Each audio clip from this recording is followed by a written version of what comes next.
What's going on, Packer fans? Welcome into this bonus Saturday edition of the Pack a Day podcast. I'm your host, Andy Herman. You can follow me on Twitter at Andy Herman NFL. Just got the final injury report for Packers Giants, so wanted to go over that. Also had a couple questions about like a Week 14 primer of which teams we're cheering for, which teams we're cheering against. Most of them are pretty common sense, but we'll go through all of that as well and kind of go through some of the win percentages and what each win and loss could potentially mean. But let's start off with the Packers injury report.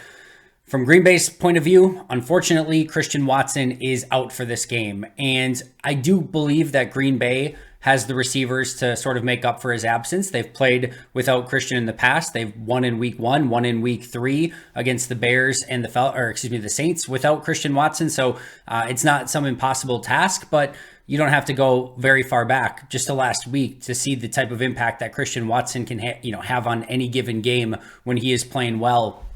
His impact in that Chiefs game was massive, and he does have some of that.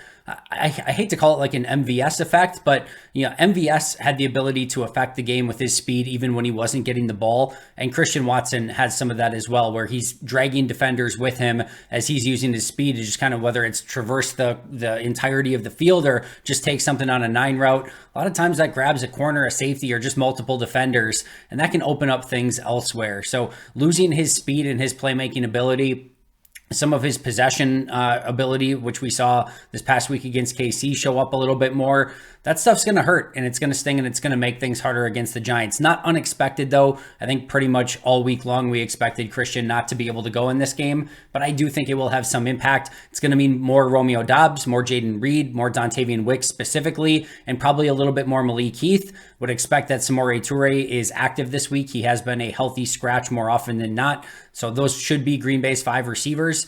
They could call up a Bo Melton. Theoretically, we'll get call-ups on Sunday and see who they do call up for the game. Actually, we might get call-ups on Monday. I think they could do it either day technically. But either way, we'll see. But I would expect Samori Toure likely to go in this one, with the main beneficiaries from a snap count standpoint really being Malik Heath and more specifically Dontavian Wicks.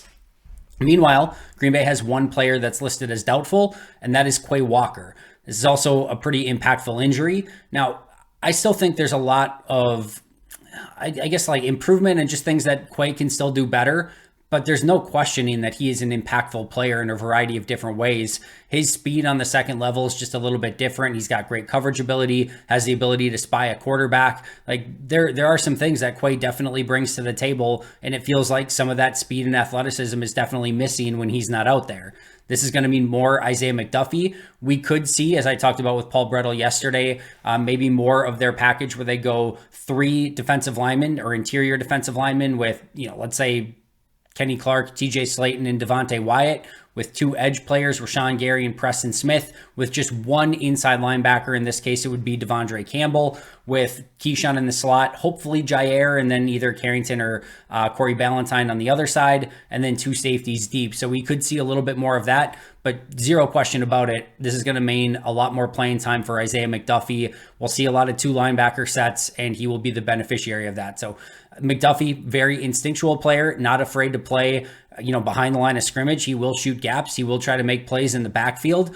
Struggles from time to time with the sideline to sideline speed, struggles from time to time with holding up at the point of attack, specifically against bigger guards. But so does Quay, to be totally honest. So this will be a bit of a downgrade in my opinion, but Isaiah's played pretty solid football for Green Bay when he's been in there. And I know like Mike Wall has been calling for more Isaiah McDuffie. Other people have as well. So this will definitely be a big opportunity for him to continue to show himself, prove himself, and maybe show that he is a starting caliber linebacker in the NFL. But will definitely mean more playing time for him on Monday. Multiple players are questionable, actually 4 to be exact. Jair Alexander may be the biggest one of those. This is a coin flip. We have no idea. Last week, it seemed like it was trending in the right direction, and then he didn't play. This week, he continues to practice, but it seems like they're more concerned about a potential, re-aggravation and, just making sure that it's good to go before he gets back out there. Yeah, there's been some like weird rumors and buzz and everything like that surrounding Jair. I don't make anything of that yet. I haven't seen or heard anything concrete, but Green Bay needs him out there at some point. Like for the struggles that he had earlier in the season, for, some of the run deficiencies that he has in his game, he is still a top-notch cover corner, especially when he's playing his best football. At some point, they need that Jair Alexander back. They need not only him to be in the lineup, but they need him to be Jair freaking Alexander. If he can be that, he adds a ton to this defense. And that's what you have to hope for if and when they get him back, whether it's this week, a following week, whenever that is, they need A+ Jair Alexander. So hopefully they get him back, and hopefully he's able to go full speed ahead and be that dominant cover corner that he has every right to be every time he steps out on the field. Aaron Jones, this is a pretty big impact player clearly as well, but specifically with how they utilize the running game. And I think the next question would become, if Aaron does play in this game, just how many snaps are they using him for? Do you start Dillon still and then just give Jones kind of some of those, maybe 5 to 10 to 15 snaps here and there throughout the course of the game when maybe you need him most? Do you start him and let him go until you don't have any snaps left? I think that's going to have to be something that they work with as well. My guess is they are a little bit more cautious here, and they maybe wait one more week, especially with it being on turf. I know Matt said that wouldn't necessarily be in the consideration, at least as far as he's concerned. But to me, let him come back against Tampa next week at home and just make 100% sure that he's good to go. Because the worst thing that you could have is some sort of aggravation, and he plays a handful of snaps, doesn't quite look himself, and now he's out 3-4 more weeks with aggravation of the injury. Either way, you hope he's back at some point sooner rather than later. And if that's this week, that'd be great. And you want to see him out there at 100% as soon as possible. But this will change the game one way or the other. And if he is out there and if he is anywhere near himself, that would be a big get for Green Bay and just kind of open up some more opportunities in the running game, which should hopefully open up some more opportunities downfield in the passing game off of play action and those sort of things. So that's another big questionable. Darnell Savage, also listed as questionable. I would bet, or at least guess, I'll say it that way. I would guess that he's probably trending towards playing. He did come back and play in the game last week, and then he did practice this week as well. So hopefully trending in the right direction and he gets the start. But the other thing Green Bay could look at is they say, basically saying we've got 4 safeties that we've started this year and there hasn't been a clear differentiator. If he's a little bit banged up and not 100%, maybe 70, 80% Darnell Savage is actually a worse start than 100% Jonathan Owens or 100% Rudy Ford or 100% Anthony Johnson Jr., assuming those guys are actually 100% as well. But that could be another thing that they maybe look at, is maybe they activate him, but maybe give him a lesser role. Maybe they only play him in dime. That will be something that will be noteworthy as well. I don't think that one's as big of a deal one way or the other, just because they have had the depth at safety and there hasn't been a major drop off when, Owens or Ford or Anthony Johnson Jr. have really been in there. But if Darnell can go, I'm sure he'll be going, and I'm sure they would love him to start if at all possible. And then the other one's really interesting. That's Eric Stokes. They said that they may activate him off IR. That window is closing, so they need to do so.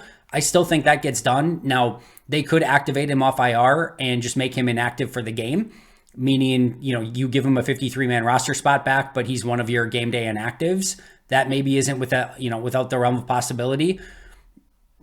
My guess is he's active for the game, and is probably limited to a smaller special teams role. I don't think they're just going to put him back in the defensive rotation, as I talked about yesterday with Paul. But if he's not activated, that's a story in and of itself, because then he's out the remainder of the season. So that's why I don't think that's an option. If anything, my guess would be they put him on the 53 and then just deactivate him for this week. The question will be is, A, does he play? And B, if so, is it just special teams? Does he get in on defense? Is it more than that? Is it less than that?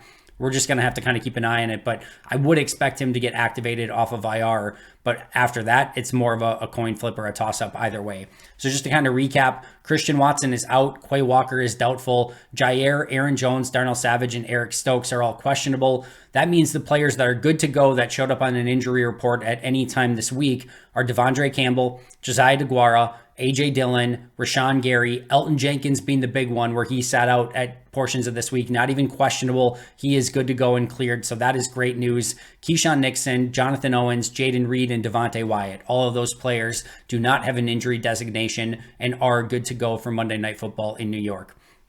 Meanwhile, On a Giants side of things, Evan Neal is officially out for the game. Now, I know Mike Wall earlier this week mentioned that he was actually kind of hoping that Evan Neal would play in this game because he's not playing very well, and he thought Tyree Phillips is actually playing a little bit better. It will be Phillips starting in his place. Phillips has been up and down, but he's not like a top-tier offensive lineman either. That's still a matchup that if you're Rashawn Gary, Preston Smith, Kingsley Enagbare, any of those guys, that they're hoping that they can ultimately go out and win. This Giants offensive line, just not very good. Green Bay has to win that matchup, and whether Evan Neal being out is super impactful one way or the other, maybe harder to say, but I don't think you're too upset that Tyree Phillips is the player starting in his spot either. Green Bay has the opportunity to win that matchup.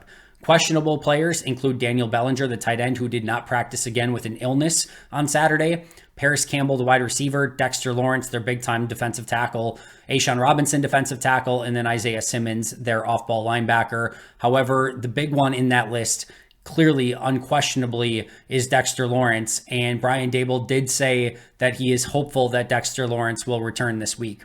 My guess is he goes. What I mentioned earlier this week is that now it just depends of, all right, Dexter Lawrence is going to play. The first question is, how many snaps can he play? And the second is he still dominant, Dexter Lawrence? Because, guys, Dexter Lawrence, if he is himself in 100% or anywhere near it, is a game wrecker. He is so insanely good. If he's like 75%, 60% of his normal abilities and superpowers, if you will, that changes things quite a bit as well. New York needs him to be a dominating presence on the interior of that defensive line. We'll have matchups against Josh Myers, John Runyon Jr., matchups that he theoretically should win. Maybe gets matched up against Elton Jenkins from time to time, which you feel a little bit better about if you're a Packers fan. But this is going to be a real big key to this game, is just how impactful he can be if he does in fact go. If Lawrence isn't like himself, that's like the one guy that you have to worry about on this Giants defense. Saquon's the guy on the Giants offense, and he's running behind a poor offensive line. This is a matchup still, when we'll get into it more over the, or basically on Monday specifically, when we go through our pregame show. But this is a matchup Green Bay needs to win. These injuries, Green Bay still has some impactful injuries, no question about it. But New York is just lacking in big play players and players that can beat you with any level of consistency. Dexter Lawrence's health is going to be a big key to that one way or the other. All right, let's finish things off today with a Week 14 primer. So if you use the New York Times simulator machine, and it kind of goes through a variety of different simulations, it currently gives Green Bay about a 70% chance to make the playoffs. Depending on if you do it, it could go down sometimes to like 68%. Sometimes it goes up to 72, but usually it's around 70% chance to make the playoffs. Without me breaking any news here, very clearly and obviously, the Packers win over the Giants is the biggest thing that you're cheering for this week. Obviously, because you're a Packers fan, but B, it very clearly and obviously gives them their best chance moving forward as well. It's the biggest impact of anything this week. If they beat the Giants, just remember, Green Bay has their destiny in their own hands. They win out, they're in the playoffs. It's as simple as that. So they control their own destiny, but a win would move Green Bay to a 77% chance to make the playoffs, independent of anything else that happens during the week. And a loss would move Green Bay down to about a 48% chance to make the playoffs. A massive swing, a 30% difference basically in probability to make the playoffs. You go from a 3/4 of the time likely to make the playoffs to only a coin flip's chance to make the playoffs. Green Bay would still have a really good chance if they go 4-0 the rest of the season, even if they lost to New York. But every win matters at this point. They need to get this win against New York, keep the pressure on everyone else, stay in that number 7, or maybe even move up to that number 6 spot, and maybe even start putting pressure on the number 5 spot, or maybe even the NFC North spot, depending on what happens in those games. More on that in just a moment. But Green Bay needs to get the win again. 77% chance if they win, 48% chance if they lose. The next game we'll talk about is Buccaneers-Falcons. This one, per the New York Times simulator, doesn't really change or move the needle one way or the other in Green Bay's favor. I believe that their simulations are probably correct, but to me, it's I'll still go about it this way. I want the Falcons to win the NFC South. The reason being is you don't want to have any sort of tiebreaker come into this from a wild card standpoint, because Atlanta beat Green Bay when it comes to in the regular season. So if it comes down to a tiebreaker, Atlanta is going to have that tiebreaker on Green Bay. Now, we could argue that the odds that Atlanta loses this game and then wins enough games to be in the wild card conversation, and Green Bay and them are ultimately tied, and it maybe isn't super like obvious or clear that could potentially happen. But if Atlanta wins the conference, Carolina clearly not going to be a wild card contender. Your other two potential wild card contenders in the NFC South are the Buccaneers, who you'll play next week and have the opportunity to beat next week and just kind of take out of the picture in that game. And the Saints, you already have the win against from a tiebreaker standpoint. So keep the teams that you have tiebreakers against down in the wild card standings, and keep the team that you don't have the tiebreaker against up in the NFC South and have them win it, so that you don't even have to have that come into any sort of play as a tiebreaker scenario. So I would prefer the Buccaneers win this game. Now, maybe you could make the argument that maybe it gives Tampa Bay a little bit of momentum going into Green Bay next week. All right, you could argue that, and maybe a loss against the Falcons maybe takes away some momentum and just has them feeling like they're not going to be a playoff team anyway. Now they got to go to cold Lambeau. I would at least understand the argument, but from a pure playoff standpoint, give me the Falcons in this one and let Green Bay take care of Tampa Bay at home next week at Lambeau Field.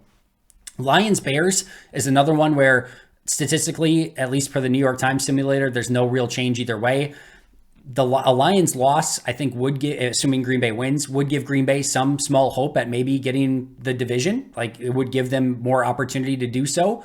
And a Bears win would give them a worse draft pick at the top of the draft. Now, they still hold the Carolina pick, so they're going to pick number one almost for sure anyway. But that second pick that they have, it could keep moving backwards. So in theory, I think a Bears win and a Lions loss is probably the way to go. But a Bears win kind of shockingly gets them to 5 wins. Green Bay is only at 6 wins right now. Now they moved to 7 with a win against New York, but all of a sudden the Bears have won some games recently. They start feeling a little bit more frisky, and maybe that Week 18 game becomes a little bit harder if Chicago puts together some wins towards the end of the season here. If they just keep losing by the time that Week 18 game rolls around, Chicago's going to want to be done with the season. Matt Eberflus could be either fired already or knowing that he's going to get fired immediately after the game. Justin Fields is in flux. Like, I think in some capacity, maybe a Bears loss here isn't the worst thing in the world, but I'm going to kind of leave this one out of things, or maybe I'll just better say, like, leave it in your hands. If you want the Bears to win to give you a better shot at the division, totally get it, and maybe take away some draft capital for Chicago. Maybe too, it keeps Eberflus and Fields around in Chicago, and maybe that's not the worst case scenario either. If you want them to lose, though, and the Bears just to continue to be bad, knowing that Green Bay's probably not competing for the division anyway, and just kind of keep that wild card as what you're motivated towards, and keeping the Bears, again, heading in the wrong direction, I would understand that one too. But per the New York Times simulator, this one doesn't really affect things too much either way. Panthers-Saints, no real mathematical difference here on the simulator either, but the Saints are far closer to the Green Bay Packers in the wild card standings, so I'm easily taking the Panthers here. And if the Panthers win, there's at least an outside shot where maybe Carolina gets one more win down the road and New England or someone wins out, and maybe Chicago doesn't get the first pick in the draft. Not super concerned about that, but to me, it's very clear you'd rather have the Panthers win this one over the Saints. There's no benefit to the Saints winning. The Panthers aren't in the conversation, so give me the Panthers over the Saints. Rams at Ravens is a pretty big one as well. If the Rams win, it pushes Green Bay's probability down to 61%. Again, independent of what happens in that Packers-Giants game, but just as is, pushes Green Bay's playoff probability to 61%. If the Ravens win, it pushes Green Bay's probability up to 72%. So an 11% difference there, depending on that. It is in Baltimore. The Ravens are favored in that game, but definitely a clear and obvious team to cheer for, Baltimore over the LA Rams. Vikings at Raiders. Shockingly, this one did not change the win probability or playoff probability for Green Bay really one way or the other, but clearly you want the Raiders to win. The Vikings are still very much in play for a wild card spot, and a Raiders win doesn't hurt you at all. So Raiders win. Seahawks at 49ers. With a Seahawks win, it pushes Green Bay's playoff probability down to 63%. With a 49ers win, it pushes it up to 72%. So a 9% difference one way or the other. This is in San Francisco, also a game the 49ers are heavily favored in, but you're cheering for San Francisco on this one, no questions asked. Eagles at Cowboys doesn't change the probability all that much either way, but a Cowboys loss does potentially get you in that number 5 spot conversation rather than the number 6 or 7 spot. So I think the easy and obvious answer here is to cheer for the Eagles and against the Cowboys. Two games that have no bearing on the Packers playoff seeding whatsoever, but you want to continue to cheer for. That is the Bills over the Chiefs. The Chiefs loss would continue to give you you want the Chiefs over the Bills. That would continue to give you a better Rasul Douglas pick. If the Bills win, that Rasul Douglas pick in the third round continues to get worse. And then Texans at Jets, you want the Texans to win, so that Jets pick in the second round keeps getting better and hopefully ends up maybe closer to 33, 34, 35 in that range rather than somewhere in the 40s. So Texans and Chiefs, you want to win those games to help Green Bay's second and third round pick draft status. So let's do some what ifs here. What if Green Bay gets all the results to go their way? Packers, Falcons, Panthers, Ravens, Raiders, 49ers, and Eagles all win this week. Their playoff probability goes to 82%.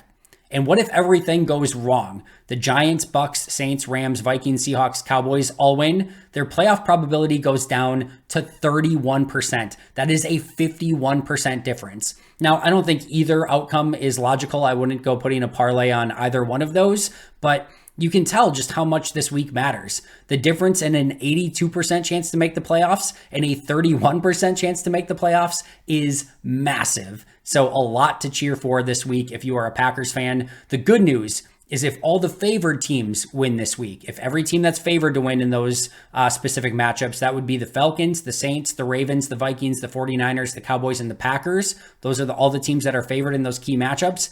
It would give Green Bay a 79% chance to go to the playoffs. The first things first, take care of business against the Giants on Monday Night Football. But if you're looking for your official cheer list this week, it is Packers, Falcons, Panthers, Ravens, Raiders, 49ers, Eagles, and then from a draft pick standpoint, Chiefs and Texans. Those are all the teams to cheer for. And then you could go either way on Lions or Bears, depending on what you specifically want to happen between those two teams. But one more time, Packers, Falcons, Panthers, Ravens, Raiders, 49ers, Eagles, Chiefs, and Texans. Hopefully those are the teams that go 9-0 in this particular week. That's going to do it for this bonus episode. You will hear me right back here tomorrow with an all-new episode talking a little bit about what Brian Gutekunst was able to do this offseason and how it is paying huge dividends for Green Bay. So make sure to check that out. Huge shout out to our Hall of Fame and All-Pro members, Most Hated Minnesotan, PJ Wynn, John Wild, Shea Bradad, Arnaldo Espinoza, Jennifer Wright, Boom Handle, Lori Lord, Donald Lee, Baby QB, and MB1023. Appreciate you guys a ton. If you haven't checked out Pack-A-Day podcast memberships yet, what are you waiting for? Do it right now. I'll see you guys tomorrow. But until next time, and as always, go Pack Go.